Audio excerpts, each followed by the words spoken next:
અમદાવાદમાં એશિયન એક્વાટિક્સ ચેમ્પિયનશિપનો પ્રારંભ, ધાઈપૂર્ણ દેશોના ખેલાડીઓ હાજર. 2.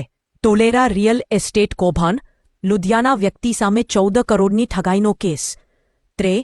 ગુજરાતમાં હાર્ટ એટેક કેસોમાં 65% વધારો, એસજીએસટી દરોડા, રેસ્ટોરન્ટમાં 52 કરોડની છુપાયેલી વેચાણ અને ટેક્સ ચોરીનો પર્દાફાશ. ગુજરાતમાં નવો વાવ થરાદ જિલ્લા અને 17 નવા તાલુકા બનશે. ગુજરાતના દરિયાકિનારે 51,000 કિલો કચરો સાફ, ક્લીનઅપ ડે પર વિશાળ અભિયાન. 7.